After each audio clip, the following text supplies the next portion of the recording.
Buenas tardes, Cristian. Estamos apenas empezando. De hecho, no, vamos a ver aquí. Ya empezó la grabación. Muy bien. Bueno, les comentaba que el análisis que hacíamos aquí con esta figura era un haz que está incidiendo de izquierda a derecha. Parte de este haz que llega atraviesa esta primera interfase, se propaga a través de este medio y parte de lo que logra atravesar esta interfase eh, una fracción va a atravesar hacia la derecha, fuera de este medio, va a ser la parte transmitida y otra pues va a reflejarse en esta interfase porque tenemos dos interfaces. Cada una de estas interfaces, pues cuando llegue unas sobre ella, parte de ese A se va a reflejar y parte va a lograr transmitirse. Entonces, este coeficiente, esta T mayúscula, que tenemos aquí me da la fracción de la potencia óptica que logra ser transmitida hasta acá a la derecha, ¿no? A la derecha de este medio, dividida entre la potencia óptica del haz incidente original que viene de izquierda a derecha, ¿no? O sea que esta T lo mediríamos, si lo tuviéramos que medir, sería midiendo la potencia óptica que hay acá, de lo que logró atravesar hasta este lado, entre la potencia óptica del haz original. Esa sería esta T. Y en esta fórmula decíamos que estas R tienen que ver con qué tanto se refleja en cada una de las interfaces. R1 para el caso de esta primera interfase y R2 para el caso de esta segunda interfase. Esta fórmula pues se obtiene en ausencia de efectos de interferencia. En este caso, pues esperaríamos que la longitud de onda y esta distancia característica de este medio, que podría ser, por ejemplo, una película delgada, pues no fueran comparables, ¿no? Para no tener estos efectos de interferencia. Si suponemos que estas interfaces tienen las mismas características, entonces deberíamos de aceptar que R1 y R2 son iguales. De esta forma, aquí tendríamos que si R1 y R2 son iguales a un valor común que denotemos como R, entonces aquí tendríamos, en vez de esta fórmula, tendríamos 1 menos R al cuadrado. Aquí tendríamos R al cuadrado en vez de R1 por R2. Y lo demás aquí sigue igual, ¿no? El E a la menos alfa L y E a la menos 2 alfa L. Entonces, esta es la fórmula general. Si no hay efectos de interferencia, esta de arriba. Y esta de abajo sería en el caso de que R1 y R2 los podamos considerar como que tengan las mismas características. Buenas tardes, Damián. Eh, Vamos empezando apenas. Ok, entonces esta era la fórmula general y la particular para el caso de que no tengamos efectos de interferencia importantes, ¿no? Vamos a ver, voy a cambiar aquí la diapositiva. Creo que, sí, creí que se había brincado dos diapositivas, pero no, esta es la que sí. Vamos a ver, aquí está. En el caso en que tengamos interferencia, la interferencia pues surgiría cuando tengamos dimensiones de espesor de este medio que sean comparables, por ejemplo, con la longitud de onda. En ese caso no podemos despreciar algunos efectos de interferencia que se puedan presentar. Y entonces tenemos una fórmula más compleja, eh, tan compleja incluso que aquí esta R, pues ya no tenemos una fórmula general que considere R1 y R2 diferentes, sino que ya de entrada esta fórmula ya considera que las propiedades de reflexión de esta interfase y esta otra son iguales, entonces por eso aparece aquí nada más una R, ¿no?, común, pero vean que la forma de la transmitividad es más compleja. Aquí aparecen cosenos de esta diferencia de fase, que es qué tanto cambia la fase de la luz cuando hace un viaje completo desde esta interfase a la segunda y luego de regreso. Entonces, acuérdense que a medida que se propaga una onda, va cambiando la fase, ¿no?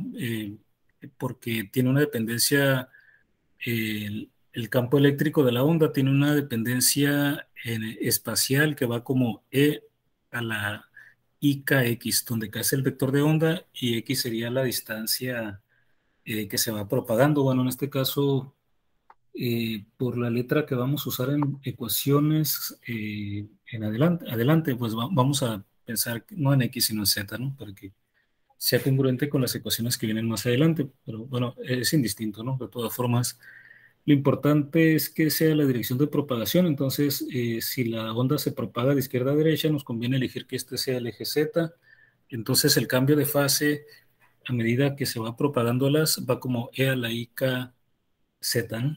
Es como va cambiando. Entonces, imagínense ese cambio de fase. Tendría que ver con la fase, perdón, que cambian desde que sale de esta interfase, va para la segunda y vuelve. Bueno, este es cuando no podemos menospreciar la interferencia. Y aún esta expresión se puede simplificar si tenemos una situación donde el medio sea muy absorbente.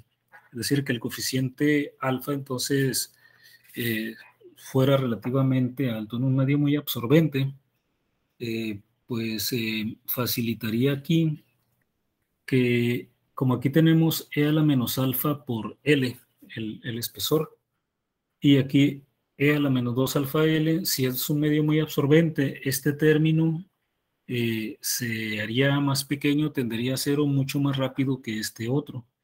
Entonces, pero bueno, de todas formas, estos tenderían a cero, ¿no? De todas maneras, aunque fuera uno más rápido que el otro, no hay aquí forma de que se elimine, de hecho, ¿no? Entonces, estos dos términos, como al decir que es muy absorbente, matemáticamente es como si nos fuéramos al límite de que este fuera un valor muy grande, entonces el exponente negativo tendería a cero, ¿no? Ya sea que tuviera este 2 o no lo tuviera, de todas formas, si suponemos que esto es muy grande, esto tendería a un valor muy pequeño y entonces estos dos términos serían muy pequeños comparados con uno. Y por lo tanto aquí en el denominador tendríamos nada más uno y en el numerador pues tendríamos 1 menos r al cuadrado por e a la menos alfa l. Entonces nos quedaríamos con esta expresión simplificada en el caso de que el medio fuera muy absorbente, ¿no? Entonces ahí tenemos la transmitividad para este par de situaciones. Le decía que cuando hablamos de coeficientes ópticos, pues son coeficientes que me representan las características ópticas de los materiales. Eh, Me van a dar información de cómo se comporta el material cuando interacciona con la luz. Entonces, uno de esos coeficientes ópticos es precisamente esta alfa, el coeficiente de absorción óptica. Entonces, ese ya sería uno. Vamos a ver que este coeficiente de absorción tiene que ver con el otro coeficiente óptico del que ya hemos estado hablando desde las primeras clases, que es el índice de refracción. Nada más que vamos a ver que el índice de refracción es algo más, digamos, algo más completo, ¿no? Algo más completo de como lo hemos visto hasta aquí, ¿no? Incluye efectos adicionales a los que hemos visto, ¿no? Bueno, aquí vamos a continuar. Y bueno, si tuviéramos, a ver, aquí me regresé a... Bueno, esta es la expresión que tenía antes, ¿no? Sí, esta es la misma expresión de cuando no tenemos efectos de interferencia. Tenemos la expresión general y la expresión particular, ¿no? Bueno, entonces nos quedamos con estas expresiones cuando no tenemos efectos de interferencias. Y vean que si tuviéramos ahora el lado opuesto, un medio donde, digamos, las dimensiones de este medio que está aquí intermedio, ¿no?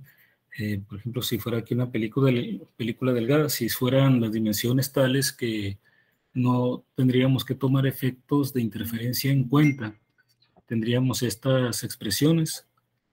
Y si el medio ahora, en vez de que sea muy absorbente, es un medio transparente, eso significa que no hay absorción. Si no hay absorción, entonces pues esta cantidad alfa pues tendería a cero.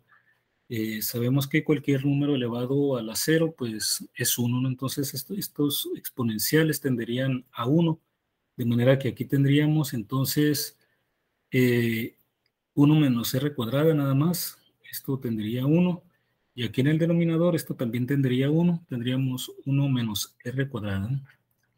Y entonces tendríamos 1 menos r cuadrada entre 1 menos r al cuadrado, ¿no? O sea, es diferente, ¿no? 1 menos r todo al cuadrado y aquí 1 menos r al cuadrado. Y vamos a ver que en esta condición podemos ver que en el denominador, voy a escribirlo aquí, en el denominador tenemos un caso de binomio conjugado. Entonces podemos eliminar uno de los factores del numerador, 1 menos r cuadrada. Voy a escribirlo aquí a la derecha en este espacio. Vamos a ver que me permita aquí escribir. Aquí está. Entonces de esta expresión que está aquí, vamos a ver.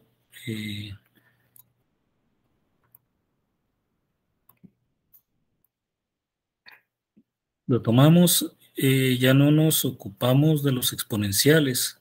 Dijimos que tienden a 1 en el caso de un medio transparente. Y entonces tendríamos en el numerador 1 menos r, todo esto al cuadrado, ¿no? Y en el denominador tendríamos 1 menos r cuadrada. Esto lo podemos separar, es un binomio al cuadrado, entonces podemos escribirlo como 1 menos r por 1 menos r. Y abajo tenemos binomios conjugados, tendríamos 1 más r por 1 menos r. O sea que aquí estaríamos eliminando un binomio del numerador con uno de los binomios del denominador. Entonces aquí nos quedaría la transmitividad como 1 menos r entre 1 más r, ¿no? Esta expresión que tenemos aquí. Ok, esto sería para el caso de un medio transparente. Ahí anoten las situaciones para las que son válidas, ¿no? Cada uno de estos resultados, porque les voy a dejar luego unos ejercicios para que escojan en cada caso pues, la fórmula adecuada, ¿no? Dependiendo de la condición del problema. Bueno, vamos a continuar. El coeficiente de absorción y el índice de refracción no son los únicos ejemplos de coeficientes ópticos. Otro coeficiente óptico muy utilizado es la absorbancia, que bueno, se define como la densidad óptica o absorbancia, ¿no?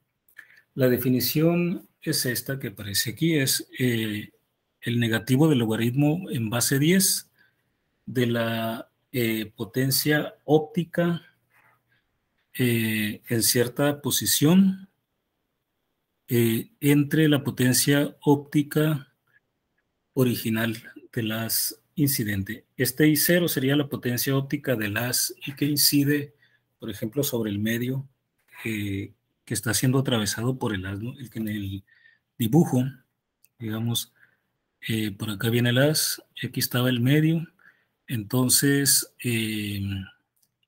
la densidad óptica tendría que ver con lo siguiente, la I0 es la potencia óptica que llega aquí, y luego L sería este espesor y tendríamos I de L la potencia óptica en este lado, ¿no?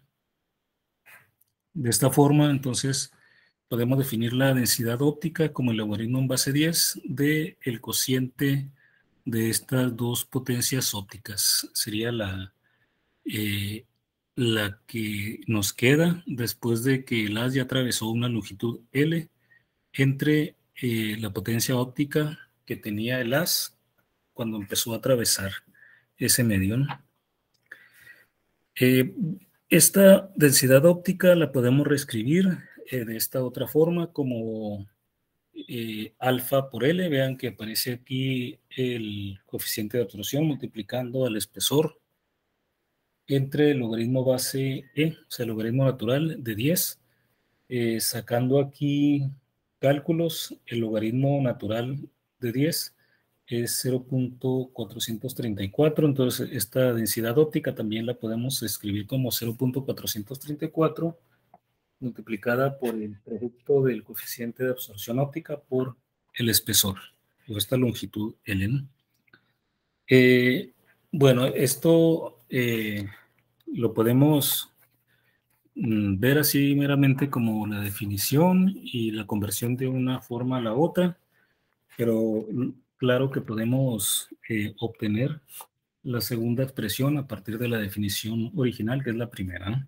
Entonces vamos a hacerlo. Voy a aquí hacer espacio por si no me alcanza en una página. Voy a dejar listas aquí 2 páginas.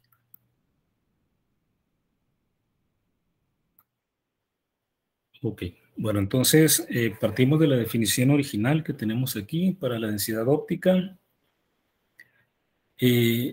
Y con esta definición, pues recordamos también que cuando definimos el coeficiente de absorción óptica, dijimos que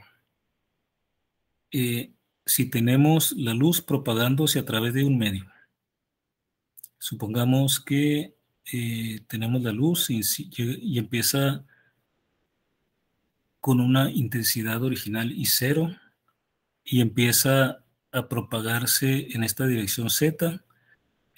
Cuando la luz se haya propagado por este medio, que empieza aquí en el origen, una distancia L, entonces la intensidad o la potencia óptica que tiene el haz, una vez que ya atravesó esta distancia, dijimos cuando definimos el coeficiente de absorción, que esta potencia óptica a la distancia z igual a L era igual a la potencia original cuando empezó a atravesar el medio por este factor E a la menos alfa por L.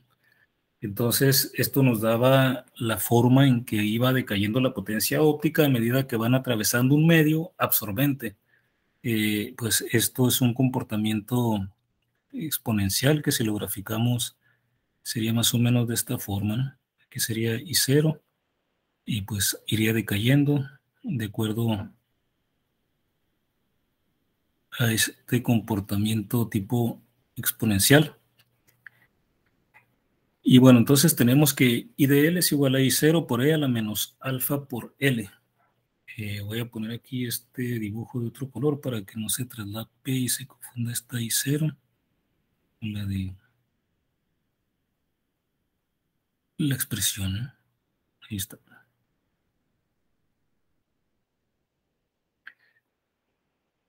Ok, y entonces de aquí, de esta expresión para la potencia óptica, vamos a reacomodar y entonces dividimos y tenemos el cociente de I entre L entre I0. Ahora, ¿por qué eso? Porque esto es lo que aparece aquí en la definición de la densidad óptica, entonces por eso me interesa tener este cociente, ¿no?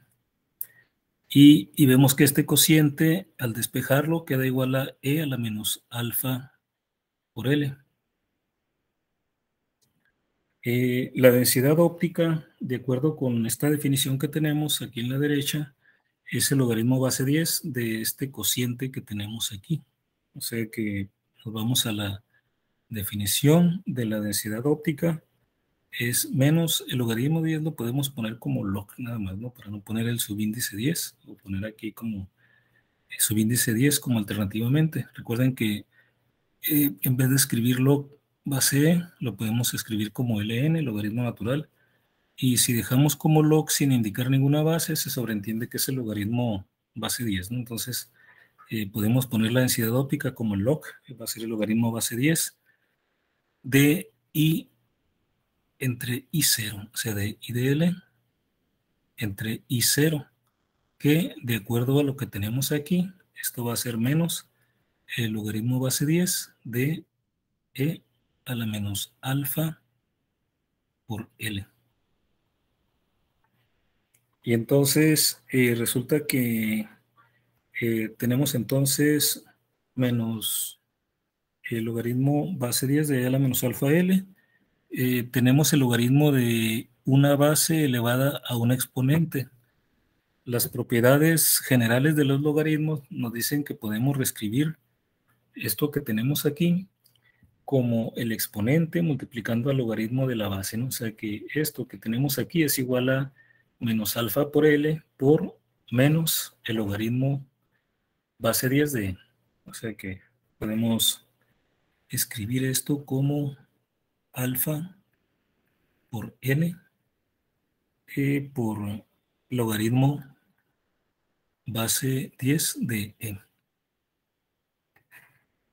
Y aquí tendríamos entonces ya otra forma para la densidad óptica.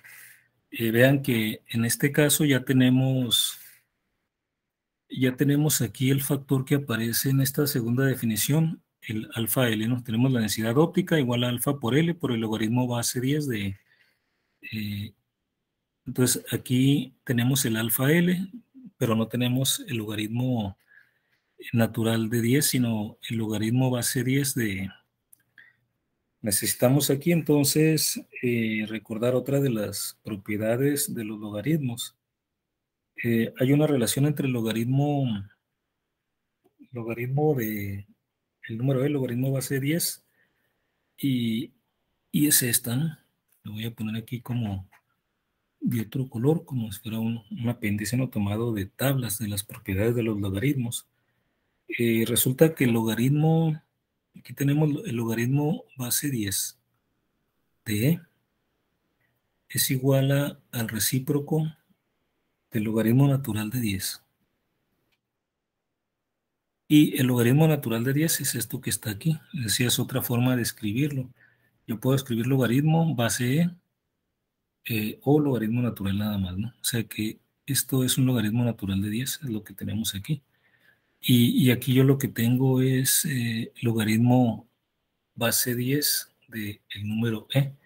O sea que ya cambiando, utilizando esta identidad, cambiando el logaritmo base 10 del número E por 1 entre el logaritmo natural de 10, ya tendríamos esta fórmula, ¿no? Entonces vamos a cambiarla y entonces ya nos queda que la densidad óptica sería entonces alfa por L entre el logaritmo natural de 10. Este logaritmo natural de 10, le reitero que es esto mismo, ¿no? Logaritmo base E de 10. Y este punto 434, pues ya saldría metiendo en la calculadora el logaritmo natural de 10. 1 entre el logaritmo natural de 10 sería 0.434 y entonces ya tendríamos esta segunda relación para la densidad óptica, ¿no? O absorbancia. Y bueno, y así es como de la definición primera. Tenemos esta segunda forma que puede resultar a veces más conveniente tener presente, aparte porque me relaciona dos coeficientes ópticos, me relaciona la densidad óptica con el coeficiente de absorción óptica. Entonces, esta sería la relación entre los dos. Las características aquí de los dos podemos verlos en la relación, bueno, más bien una de las características. El coeficiente de absorción óptica no depende de las dimensiones del medio, es una propiedad del medio, ¿no? En cambio, podemos ver que la densidad óptica sí depende de las dimensiones, depende del coeficiente de absorción y también depende, aquí lo vemos, de las dimensiones. Bueno, había dejado aquí más espacio, pero aquí pudimos completar la conversión, ¿no? Bueno, entonces voy a cambiar aquí la diapositiva, este espacio que había dejado, que no fue necesario.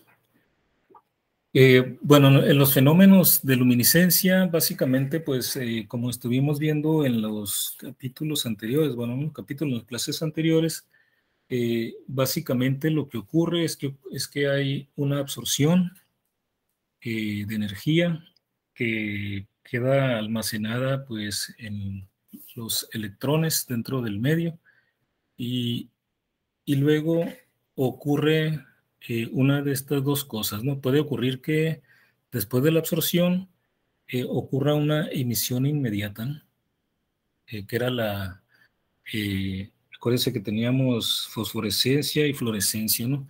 Cuando teníamos una emisión inmediata teníamos fluorescencia, pero también podría ocurrir que después de la absorción los electrones caigan en un estado intermedio antes de regresar al estado base, ¿no? Entonces, en este estado hay una primera relajación donde hay una pérdida de energía respecto al estado excitado. Entonces, es un estado intermedio entre el estado excitado y el estado base. De manera que desde este estado de relajación, después se decae al estado base, pero noten que aquí ya la energía de la emisión correspondiente, suponiendo que esta transición sea radiativa con emisión de luz, entonces la energía correspondiente a esta emisión pues sería menor que la energía que se absorbió. Como la energía que se emite aquí resulta menor que la energía que se absorbe, entonces hay una diferencia en la frecuencia, entre la frecuencia de la luz que se absorba, en el caso que sea luz la que se esté absorbiendo para la luminiscencia, y la energía de la luminiscencia la que se emite, ¿no? Entonces, este fenómeno se conoce como el desplazamiento de Stokes, que la frecuencia de la luminiscencia, o sea, la luz que se emite, es menor que la luz que se absorbe, y la energía que se absorbe, ¿no? Y bueno, se conoce como desplazamiento de Stokes porque, pues, precisamente uno de los investigadores que observó este fenómeno, George Stokes.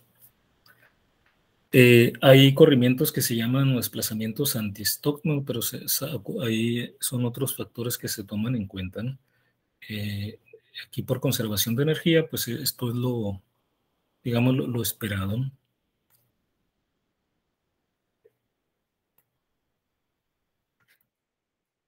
Eh, Tenemos entre los fenómenos ópticos que conocemos, hemos estado hablando del fenómeno de dispersión. Mencionamos anteriormente que la dispersión tiene que ver con cambios del índice de refracción a medida que la luz se va propagando, ¿no? Se debe entonces la dispersión a cambio de índice de refracción. Por el índice de refracción significan inhomogeneidades en el medio a través del cual se está propagando la luz. Estas inhomogeneidades pueden tener diferente origen. Puede deberse, por ejemplo, si está atravesándose a través de un sólido, pues a la presencia de defectos, impurezas. Eh, en el caso de cuando se propaga, por ejemplo, en la atmósfera, puede haber partículas también que estén modificando las propiedades ópticas, ¿no? del medio. Lo importante para que ocurra la dispersión es que al perderse la uniformidad, entonces cambia el índice de refracción. Acuérdense que si cambian las propiedades del medio, recuerden que la luz puede cambiar la velocidad dependiendo de las propiedades del medio. Entonces, si el medio está cambiando en distancias muy cortas, entonces la luz, ¿qué pasaría? Recuerden que cuando vimos el principio del tiempo mínimo, teníamos como consecuencia que la luz siempre, cuando va de un punto a otro, busca la trayectoria más corta posible. Y entonces, al buscar la trayectoria más corta posible, pues busca los caminos que le permitan minimizar el tiempo para unirse entre dos puntos. Y entonces, si están cambiando las propiedades del medio, si se viniera en línea recta, pudiera ser que como estaría doblándose al cambiar de un medio a otro digamos, a medida que se está propagando, si hay inhomogeneidades estaría cambiando de punto a punto el índice de refracción y entonces estarían ocurriendo esos doblamientos de la luz, ¿no? De la trayectoria de la luz, de manera que la trayectoria más corta posible no necesariamente sería la línea recta. Lo comentábamos, por ejemplo, cuando veíamos que la luz que viene de la atmósfera, a veces la vemos si vamos en nuestro carro en carretera, en un día muy caliente, donde el pavimento esté muy caliente, el aire que está más pegado al pavimento se calienta y entonces cambia el índice de refracción, se hace menos denso, la parte que está más pegada al pavimento, y entonces la luz, para llegar a nuestros ojos, ya no sigue la trayectoria directa de la atmósfera hasta nuestros ojos, porque le llevaría más tiempo al estar la atmósfera más densa, sino que entonces se dobla de manera que viene por abajo, ¿no? Y entonces nosotros la vemos como que llega de la parte baja de la carretera, ¿no? Es precisamente porque busca el camino, la trayectoria de tiempo mínimo, ¿no? Bueno, entonces esto de dispersión tiene que ver con eso, ¿no? Con cambios en el índice de refracción en distancias normalmente muy cortas, en distancias tal vez incluso menores que la longitud de onda de la luz que se está propagando. Y entonces se dispersa, dijimos, cuando hay dispersión, pues la luz está saliendo, está llegando a medida que avanza, como se muestra aquí en el dibujo, en cada punto, debido a estos cambios de índice de refracción por las inhomogeneidades, pues sale no necesariamente hacia adelante, sino en todas direcciones. Y entonces si nosotros observamos la energía que viene en esta trayectoria, va a ir amortiguándose, va a ir disminuyendo porque se está perdiendo parte de la luz que venía, ¿no? Se dispersa, ¿no? Válgame, como eh, siendo aquí un poco redundante, ¿no? Con la palabra, pero se dispersa entonces, en todas direcciones. Entonces, si medimos en esta dirección de propagación, pues es un efecto de amortiguamiento de la intensidad que matemáticamente lo podemos describir de forma similar a si hubiera absorción, porque la absorción lo que nos dice es la intensidad que va quedando cuando el medio va absorbiendo, ¿no? A medida que se propaga la luz. En este caso, pues no es porque lo esté absorbiendo, sino que se está yendo a otras partes, pero al final de cuentas hay un efecto neto de disminución que se comporta también de manera exponencial, de acuerdo a esta ecuación. En esta ecuación, pues aquí tendríamos la intensidad a una distancia z de propagación del haz. Esto va a ser igual a la intensidad original por este factor exponencial. Noten que aquí está la z, entre más avancen en la dirección de interés, pues va a decaer más este exponencial negativo.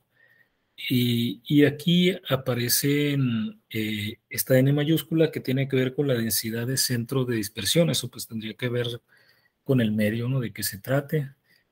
Y esta sigma sub s tiene que ver con la eficiencia precisamente de esos centros de dispersión para dispersar. Le llamamos la sección eficaz de los centros de dispersión. Tiene que ver con la probabilidad de dispersión de pues, los agentes que estén provocando esos cambios en el índice de refracción, ¿no? En distancias muy pequeñas, comparables o menores que la longitud de onda, ¿no?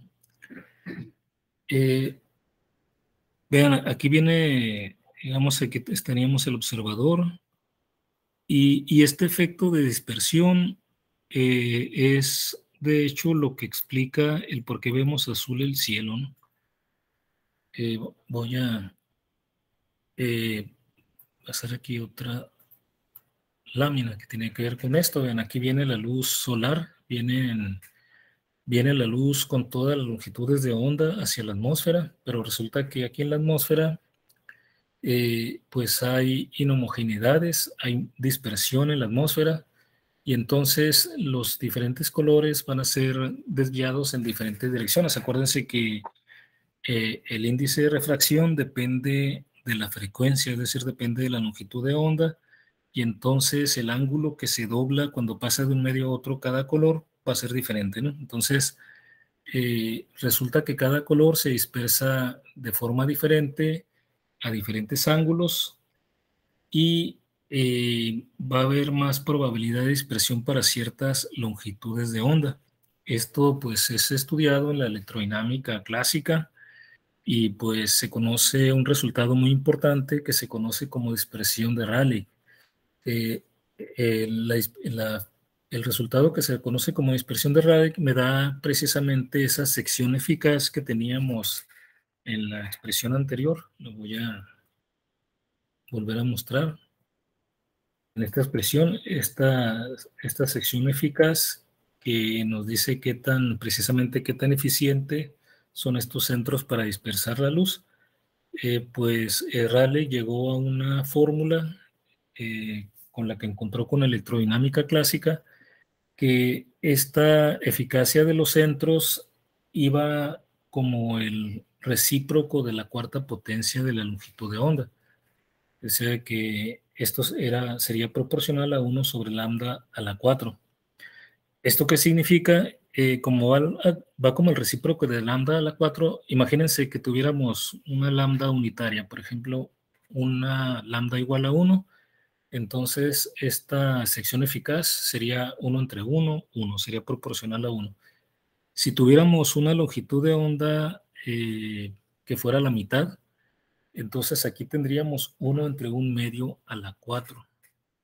1 medio a la 4 sería que 1 entre 2 a la 4, 2 por 2, 4, por 2, 8, por 2, 16.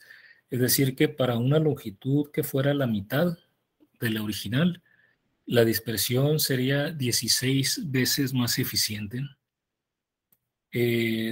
Entonces aquí concluimos que entre más pequeña sea la longitud de onda de la luz, es más fácil dispersarla. Y entonces resulta que las longitudes de onda más cortas de la luz visible, pues son las que andan por el azul. Entonces esas longitudes de onda que van por el azul son las que se dispersan más. Y entonces son las que quedan por allá y son las que andan más dispersas aquí arriba en la atmósfera, y por eso vemos el cielo azul y no de otro color, por ejemplo, verde. Bueno, a veces se ve rojo y eso, pero es por otros tipos de efectos, ¿no? Pero por este fenómeno, suponiendo que hay una atmósfera limpia, pues las capas de la atmósfera tendríamos una dispersión más eficaz para longitudes de onda cortas.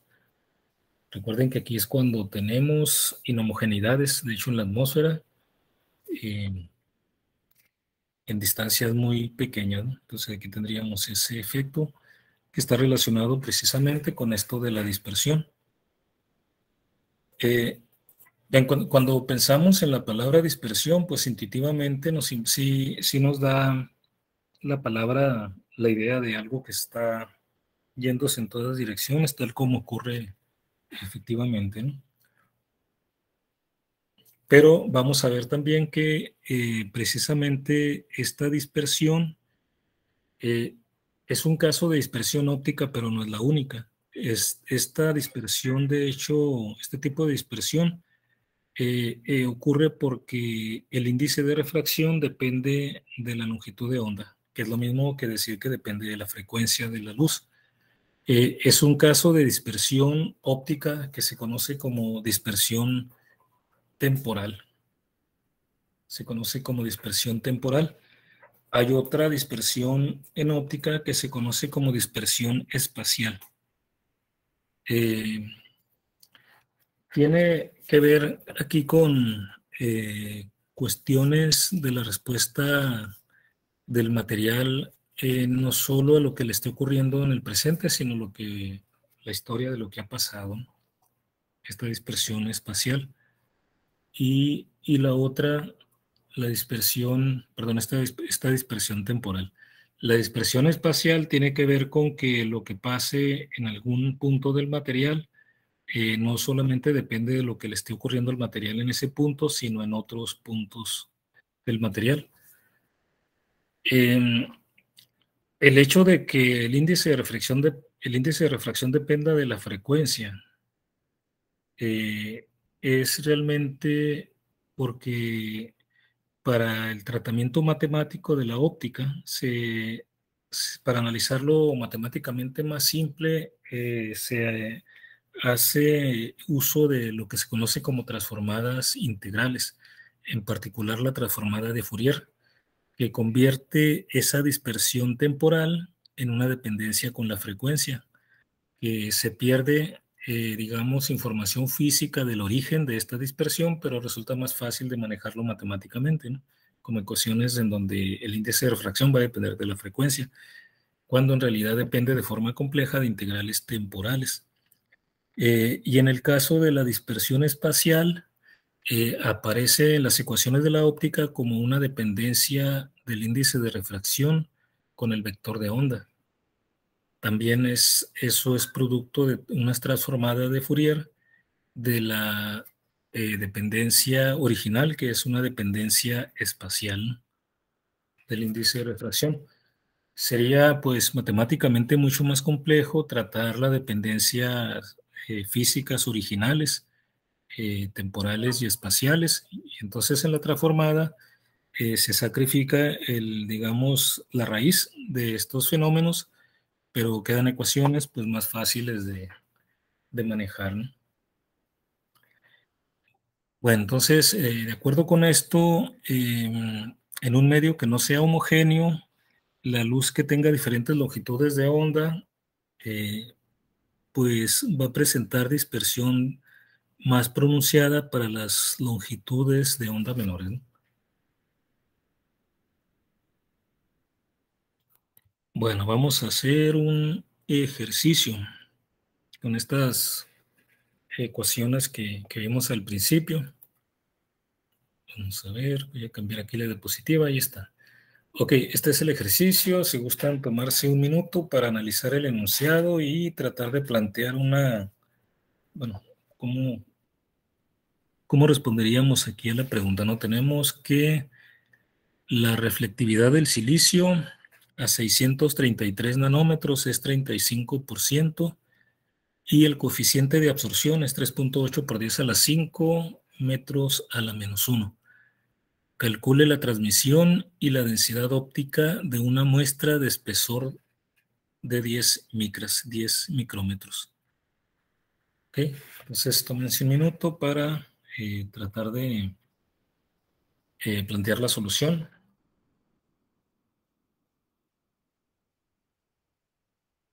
Noten que aquí pues es una reflectividad que depende de la longitud de onda, ¿no? Si tuviéramos otra longitud de onda, podríamos tener otra reflectividad.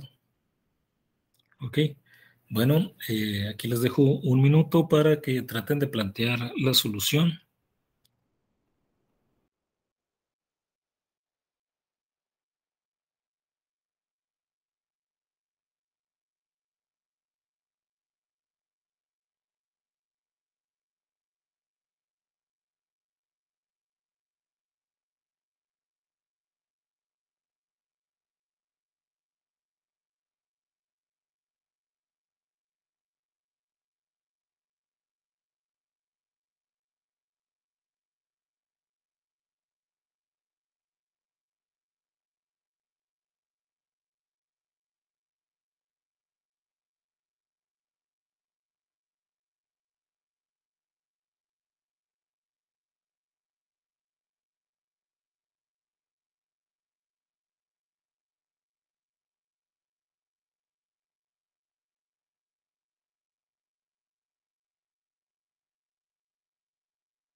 Muy bien, ¿cómo vamos?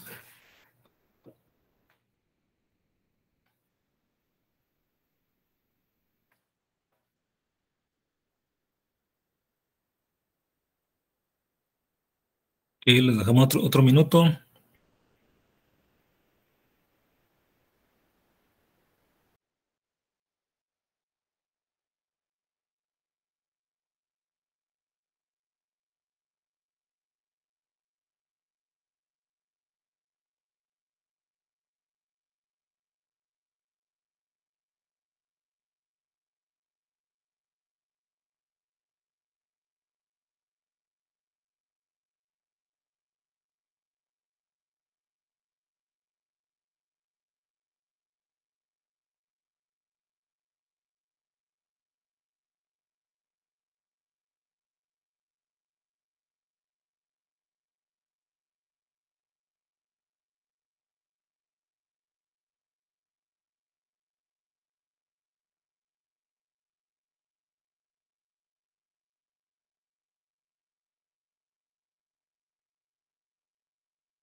¿Alguien tiene algún resultado? Damián,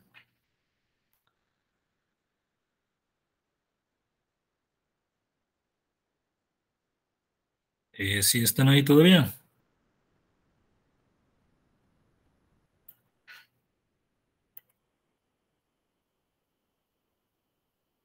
A ver, parece ser que se cortó no están viendo en pantalla, ¿no? Parece que se acaba de cortar aquí, lo voy a volver a compartir. ¿Sí me escuchan? Sí, Sí, ok, es que vi que se cortó aquí no sé que tampoco me estén oyendo, vi que se dejó de compartir la pantalla. Voy a volverla a compartir. Ahí, ahí está.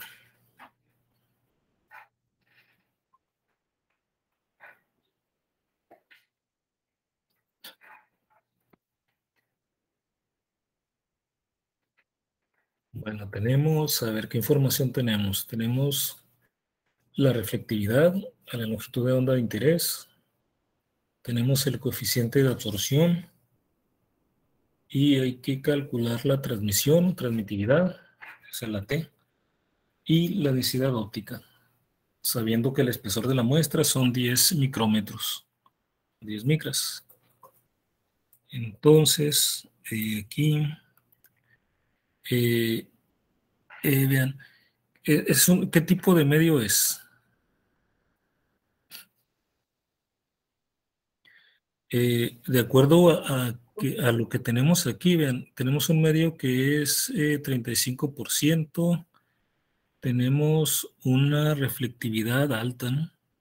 Perdón, un coeficiente de absorción alto. Tenemos un coeficiente de absorción alto, entonces eso ya nos da información de las fórmulas que tenemos, cuál sería la más adecuada de utilizar. Además tenemos una longitud de onda del orden de 633 nanómetros y la longitud de la muestra es de 10 micras, o sea que son órdenes de diferente magnitud. El espesor de la muestra es del orden de micrómetros, y la longitud de onda es del orden de nanómetros, es decir que no esperaríamos, por lo tanto, tener efectos de interferencia, ¿no? Entonces, vean, tenemos aquí, de acuerdo con los valores que nos da el enunciado, que uno, no esperamos tener efectos de interferencia. Y dos, es un medio absorbedor, muy absorbente, ¿no? Entonces, acuérdense que teníamos unas expresiones que eran válidas para cuando teníamos interferencia y otras para cuando no teníamos interferencia. Y después, en cada caso particular, también teníamos la situación de medio, cuando el medio era muy absorbente o cuando era transparente. En este caso tenemos entonces que no esperamos tener efectos de interferencia y que el medio es absorbente. Entonces, eso nos permite, por lo tanto, eh, escribir precisamente las ecuaciones, ¿no? Vamos a escribir aquí primero, en la densidad óptica aparece el factor alfa L, vamos a calcularlo aquí de una vez, ¿no? Alfa por L sería el coeficiente de absorción, 3.8 por 10 a la 5 metros a la menos 1 por 10 a la menos 10 metros, que sería el L, que es el espesor, ¿no?, de la muestra. Aquí vamos a ver que pues quedan 3.8 por 10, 3.8 alfa por L, 10 a la 5, metro a la menos 1, 10 a la menos 6, 10 a la menos 5. Vean, eh, este 10 a la 5 con el 10 a la menos 6 quedaría 10 a la menos 1, pero luego aquí aparece un 10. Entonces tendríamos 10 a la 6. Al combinar este 10 a la 5 con este 10 sería 10 a la 6 multiplicado por 10 a la menos 6 sería 10 a la 0, que es 1, ¿no? Por eso aquí en este producto queda 3.8. No tiene dimensiones este producto de alfa por L, en el coeficiente de absorción por el espesor de la muestra. Bueno, este factor aparece en la densidad óptica, ¿no? Por eso de una vez aquí lo calculamos. Y también una razón por la que conviene, no sé si se los dije en su momento, ¿no?, cuando vimos esta parte, estas ecuaciones, por las que conviene calcular este factor de alfa por L, es porque dependiendo de este valor, aquí estamos viendo que es un medio muy absorbente, pero puede ser que ustedes no tengan idea de si este coeficiente significa que el medio es muy absorbente o no. Entonces, una referencia es que si esto es mayor que 1, si sobresale de 1, el producto de alfa por L podemos considerar que es un medio muy absorbente. Entonces, en este caso tenemos, ¿no?, 3.8 mayor que 1, entonces consideramos que es un medio muy absorbente. En caso de que no tengamos idea si el valor numérico que podría ocurrir, ¿no?, que si no estamos familiarizados, podríamos no tener idea si este 3.8 por 10 a la 5 significa que el medio es absorbente o no.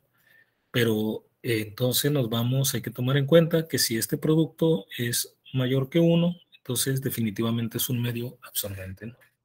Entonces ya podemos seleccionar la ecuación que nos conviene utilizar. Tenemos un medio absorbente y además un medio donde no esperamos interferencia. Y entonces nos vamos a las ecuaciones que tenemos para el caso de que no esperamos interferencia y que el medio sea absorbente, ¿no? Tenemos esta ecuación para la transmisión,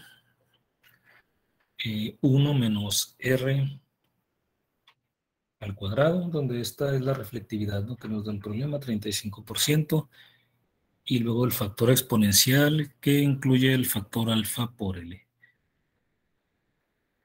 Les decía que cuando tengamos un producto de alfa por L mayor que 1, vamos a considerar que podemos matemáticamente suponer que alfa es muy grande, que es un medio muy absorbente, ¿no? Lo ponemos como si alfa fuera mucho mayor que 1, ¿no? Bueno, ya tenemos alfa por L, tenemos ya la ecuación que nos conviene utilizar para encontrar la transmisión y tenemos la fórmula para la densidad óptica también. Entonces, calculamos primero la transmisión. ¿Alguien ya hizo el cálculo o no? Bueno, aquí ya tenemos la fórmula, ¿no? Si gustan a ver alguien que encuentre el valor. Ya aquí ya sería utilizar esta expresión para la transmisión, ¿no? Y tenemos también la fórmula para la densidad óptica. A ver, si quiere le doy la oportunidad para que ustedes calculen y aquí confirmamos el resultado.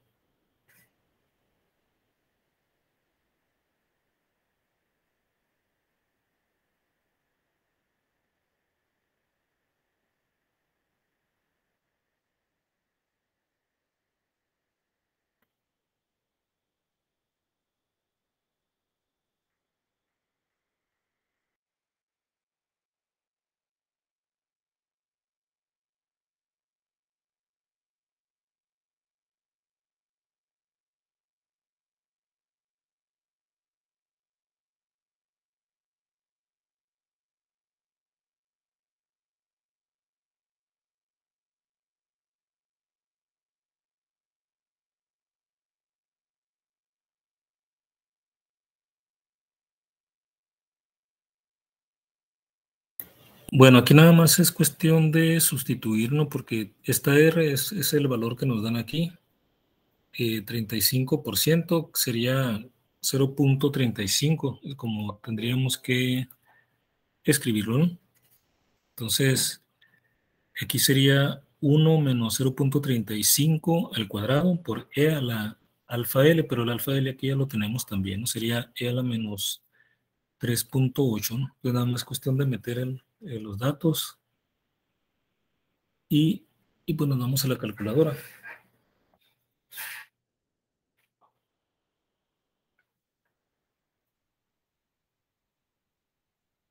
Tenemos 0.35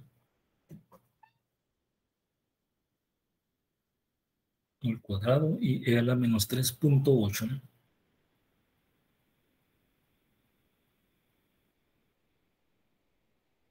Ok, entonces esto hay que meterlo en la calculadora.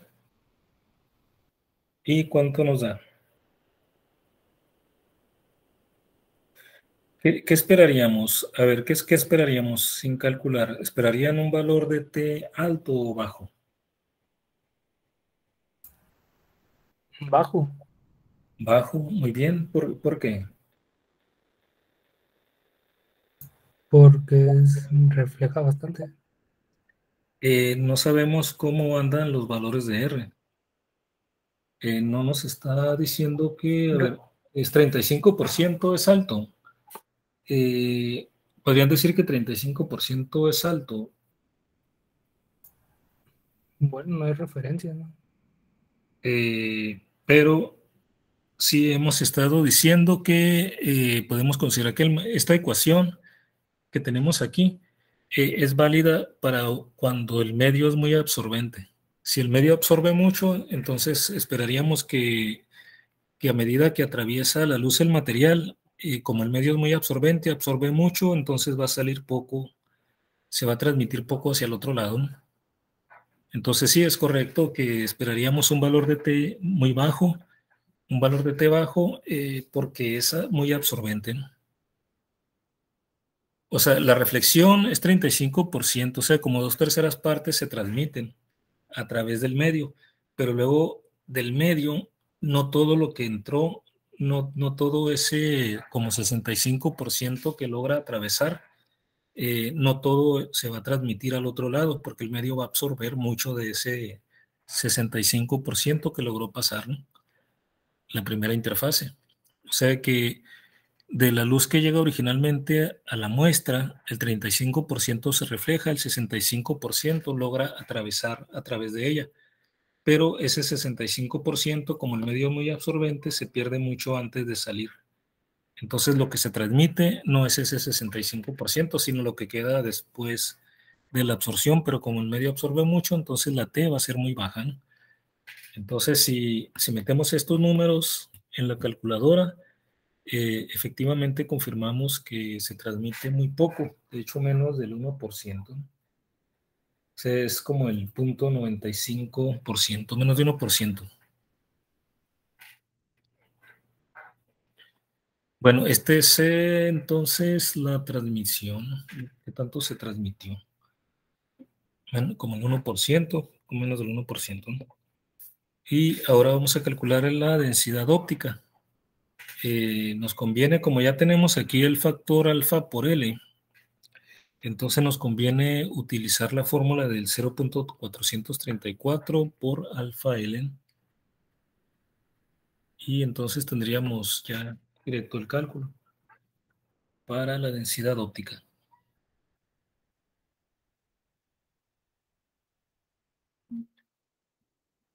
Entonces la longitud de onda nomás sirve como un criterio para seleccionar la ecuación que vamos a utilizar. Sí, en este caso es porque, digamos, si usáramos otra longitud de onda, pues tendríamos otra reflectividad, ¿no? O sea que estaría cambiando el dato para diferentes longitudes de onda, como en el caso de los metales. En el caso de los metales son muy reflectores en ciertos colores en el visible, pero por ejemplo, si vamos bajando la longitud de onda, acercándonos al ultravioleta, se empiezan a volver transparentes. para las longitudes de onda cuando ya nos vamos acercando hacia el ultravioleta, ¿no?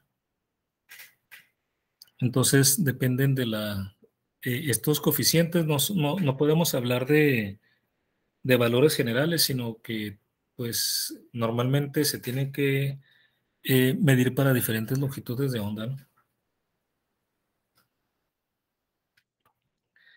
Bueno, aquí entonces vamos con la densidad óptica. Vamos a usar, les decía, esta fórmula, ¿no? Es la que nos conviene, 0.434 por el producto que ya tenemos, alfa por L. Y nos da poco arriba de 1, 1.65.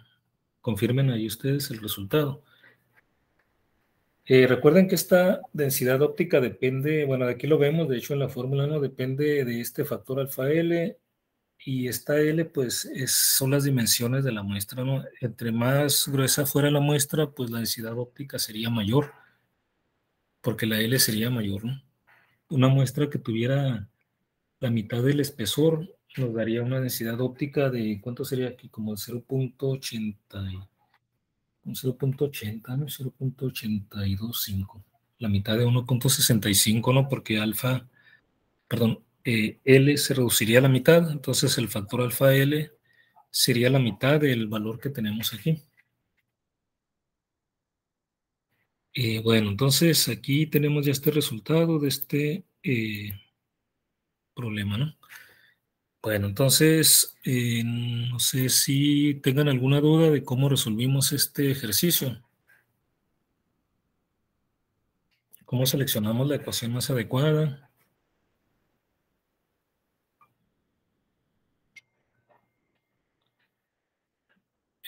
¿No? Todo bien, profe. Ok, muy bien. Bueno, entonces...